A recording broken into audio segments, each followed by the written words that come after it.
சிவராத்திரி சீரீஸில் சக்கரவள்ளி கிழங்கு வச்சு நான் நிறைய ரெசிபிஸ் அப்லோட் பண்ணிட்டேன். ஸோ இன்றைக்கி கொஞ்சம் டிஃப்ரெண்ட்டாக லட்டு ரெசிபி தான் நம்ம பார்க்க போகிறோம். இது கர்நாடகாவில் ரொம்பவே ஃபேமஸான சிவராத்திரிக்கு செய்யக்கூடிய அக்கி தம்பிட்டு அப்படின்ற ஒரு அரிசி லட்டு ரெசிபி தான் இன்றைக்கி நம்ம பார்க்க போகிறோம். வாங்க எப்படி செய்யறதுன்றதை பார்க்கலாம். இதுக்கு ஃபஸ்ட்டு ஒரு கப் அளவுக்கு பச்சரிசி எடுத்துக்கலாம். அதை வந்து நல்லா பொன்னிறமாக வர அளவுக்கு ரோஸ்ட் பண்ணி எடுத்துக்கோங்க. நல்லா ரோஸ்ட் பண்ணி எடுத்துகிட்டு இதை கம்ப்ளீட்டாக நல்லா ஆற வச்சிடலாம். அதுக்கப்புறம் அரை கப் அளவுக்கு பொட்டுக்கடலை எடுத்துக்கலாம். இதையும் நல்லா ஒரு 2-3 நிமிஷம் நல்லா ரோஸ்ட் பண்ணிவிட்டு அதையும் நல்லா கம்ப்ளீட்டாக ஆற வச்சுருங்க.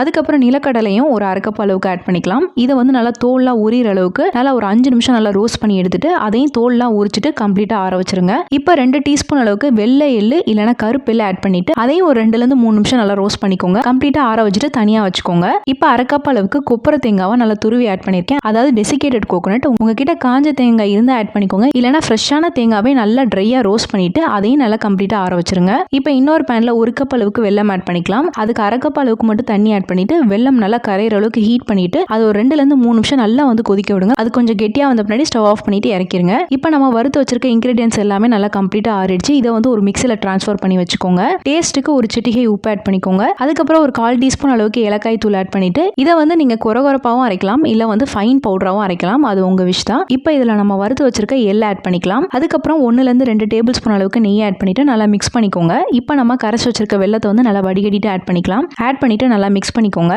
இப்போ கையில கொஞ்சமா வந்து நெய் அப்ளை பண்ணிட்டு சின்ன சின்ன உருண்டைகளாக வந்து நீங்க பிடிச்சிக்கலாம். உங்களுக்கு லட்டு பெருசாக வேணும்னா பெருசாக ரெடி பண்ணிக்கலாம், சின்னதாக வேணும்னா சின்னதாக ரெடி பண்ணிக்கலாம். இதே மாதிரி எல்லாத்தையுமே ரெடி பண்ணி எடுத்துட்டீங்கன்னா சூப்பரான அரிசி மாவு லட்டு ரெசிபி வீட்லயே ரெடி ஆயிரும். இந்த லட்டுக்கு நான் யூஸ் பண்ணியிருக்க இன்கிரீடியன்ஸ் மெஷர்மெண்ட்ஸ் எல்லாமே நான் ஃபர்ஸ்ட் கமெண்ட்ல பின் பண்றேன், செக் பண்ணிக்கோங்க.